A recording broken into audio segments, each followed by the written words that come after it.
जीवन में मृत्यु एक ऐसा अटल सत्य है जिसे हम सभी देखते हैं। हर दिन हम देखते हैं कि किसी न किसी व्यक्ति की मृत्यु हो जाती है, लेकिन उसके बावजूद भी हम उन चीजों को भूलकर आगे जिंदगी के अनेकों क्रियाकलाप में लगे रहते हैं। हम ये भूल जाते हैं कि एक दिन हमें भी इस संसार से जाना है, तो हमने इस संसार से बाहर जाने के बाद के लिए कोई पूंजी भी इकट्ठा नहीं की।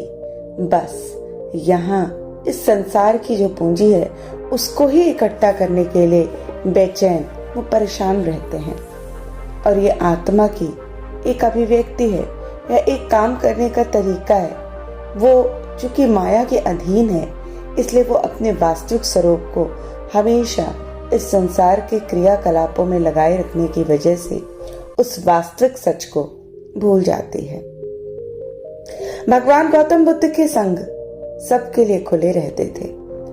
जो भी व्यक्ति भगवान बुद्ध के पास आता था, भगवान उसे सहज रूप से स्वीकार कर लेते थे और अपने साथ संग में रहने की अनुमति दे देते थे। लेकिन कुछ व्यक्तियों को वो कह देते थे कि जाओ पहले एक रात शमशान में जाकर रह के आओ। इसी तरह एक दिन एक व्यक्ति बुद्ध के पास आया और उसने बुद्ध के संग में शामिल होने की इच्छा जताते हुए कहा कि हे गुरुजी, मैं आपका शिष्य बनना चाहता हूँ। बुद्ध ने कहा, तुम्हें मेरा शिष्य बनने के लिए एक दिन पूरा शमशान में बिताना होगा और वहां तुम जो भी देखोगे, जो भी महसूस करोगे, मुझे आकर बताओगे और उसके बाद ही मैं तुम्हें अपने संग में शामिल कर पाऊंगा। अब वो व्यक्ति ये सुनकर घबरा गया। उसने बुद्ध से कांपती आवाज में कहा, गुरुजी, दिन में तो सब ठीक है, लेकिन रात में शमशान में रहना खतरनाक है। बुद्ध ने कहा, कैसा खतरा? व्यक्ति ने कहा, वहां भूत प्रेत होंगे, वो मुझे पकड़ लेंगे और जान से मार देंगे या फिर मेरे जीवन को नर्क बना देंगे। भूत प्रेतों का खौफ उस व्यक्ति के चेहरे पर साफ दिखाई दे रहा था। पर बुद्ध ने कहा, क्या तुमने भूत प्रेत देखे हैं? व्यक्ति ने कहा, नहीं, पर मैंने सुना है। बहुत से लोग हैं जिन्होंने उन्हें देखा है, जो भूत से मिलते हैं या भूत उनके ऊपर आ जाते हैं, उन्हें परेशान करते हैं, अजीब अजीब हरकतें करते हैं। इस पर बुद्ध ने कहा, फिर तो अब तुम्हारे पास ये सुनहरा अवसर है ये जानने के लिए कि क्या वाकई भूत प्रेत होते हैं या नहीं। तुम एक रात शमशान में जाकर व्यतीत करो। वहां अगर तुम्हें कुछ ऐसा लगे कि वो भूत है, तो देखना कि वो कैसा दिखता है, और यदि ऐसा कुछ ना हुआ तो तुम ये जान पाओगे कि भूत प्रेत जैसी कोई चीज नहीं होती। और इस तरह पूरी रात तुम जो भी अनुभव कर पाओगे, वो सुबह तुम्हें मुझे आकर बताना होगा। बुद्ध की बातों से वो व्यक्ति जिज्ञासु हो जाता है। व्यक्ति बोलता है, ठीक है गुरुजी, मैं एक पूरा दिन और पूरी रात शमशान में ही गुजारूंगा। बुद्ध ने कहा, ठीक है, अभी तुम स्नान कर लो और आश्रम में जाकर भोजन करके आराम करो। कल सूर्य की पहली किरण के साथ शमशान पहुंच जाना। व्यक्ति के जाने के बाद बुद्ध ने अपने 4 शिष्यों से कहा कि वह व्यक्ति कल शमशान जाएगा, तुम उसके पीछे जाना और उस पर नजर रखना, लेकिन ध्यान रहे उसे इस बात की जरा सी भी भनक ना लगे कि कोई उस पर नजर रख रहा है। अगले दिन सुबह होते ही वो व्यक्ति शमशान पहुंच गया। बहुत भिक्षु भी उस व्यक्ति का पीछा करते हुए एक जगह छुपकर उस व्यक्ति पे नजर रखने लगा। जब एक तक पूरा दिन था, तब तक तो वो व्यक्ति शमशान में इधर उधर घूमता रहा। उसे खास वैसा कुछ भी अनुभव नहीं हुआ।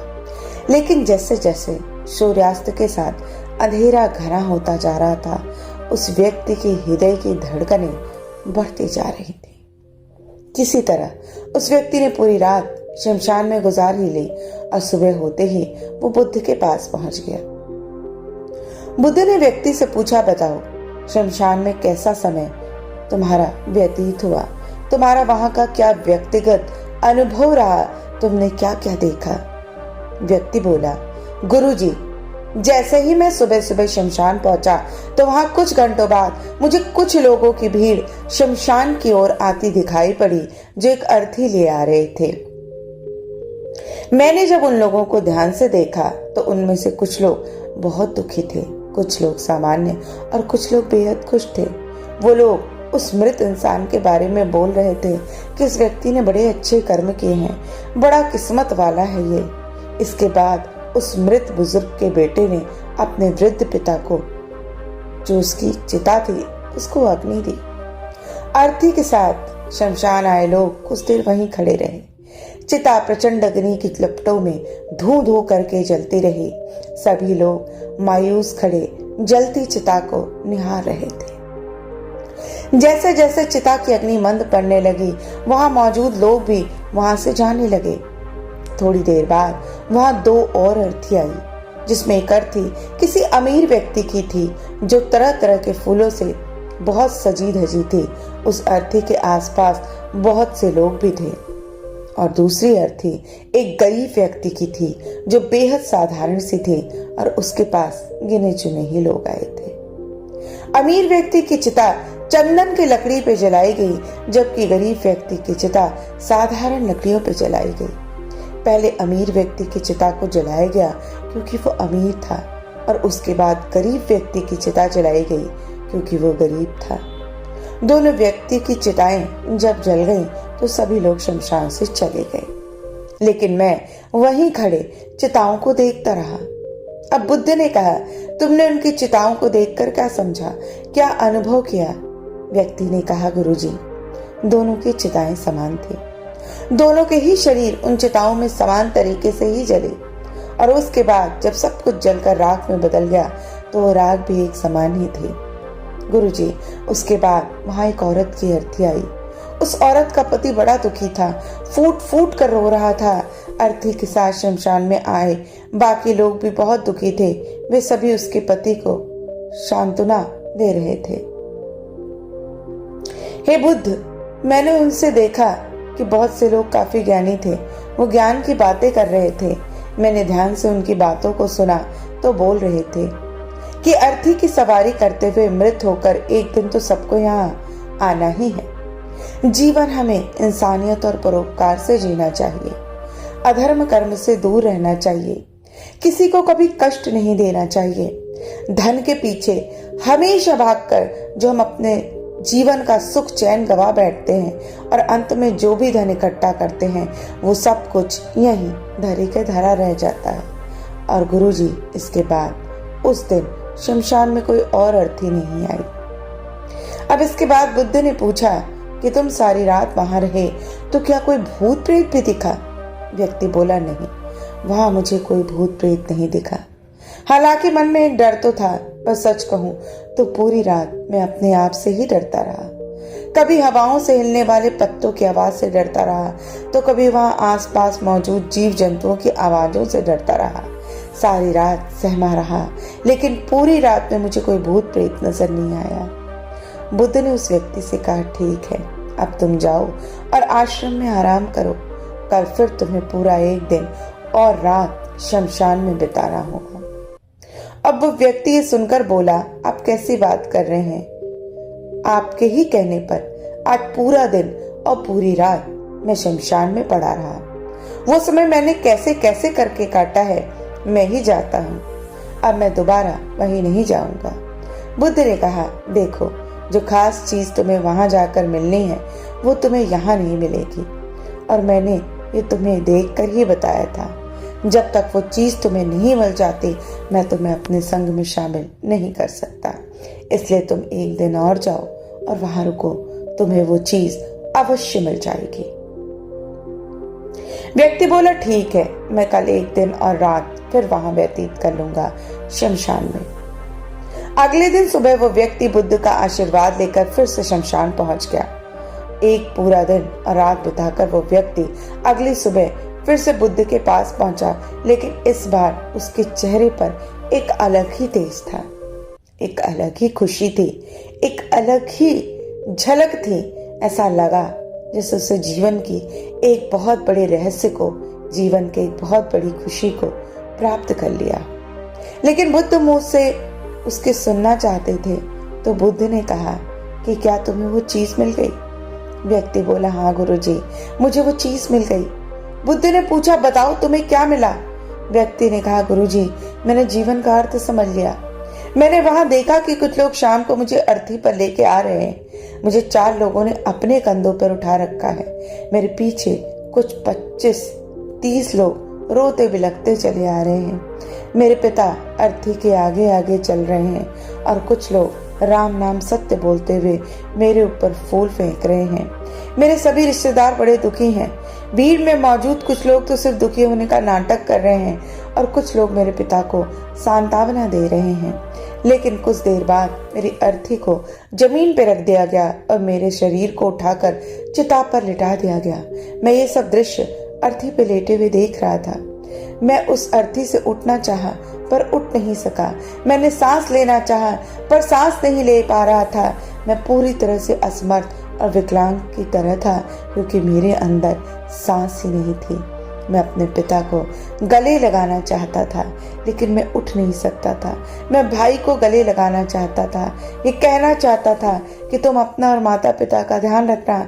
घर व परिवार की जिम्मेदारी अब तुम्हारे ऊपर है, इसे बखूबी निभाना, इससे मेरी आत्मा को शांति मिलेगी। लेकिन मैं ये कुछ भी नहीं कर पाया। कुछ समय के बाद मेरा मुंह कपड़े से ढक दिया गया और शरीर के ऊपर कुछ लकड़ियां रख दी गई। मुझे अब कुछ भी नहीं दिख रहा था। फिर उसके बाद मुझे अत्यंत गर्मी महसूस हुई।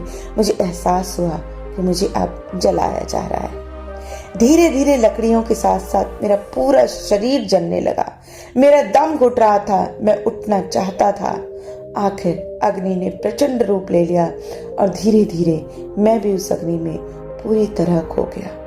पूरी रात खुद को मैं ऐसे ही जलता देखता रहा।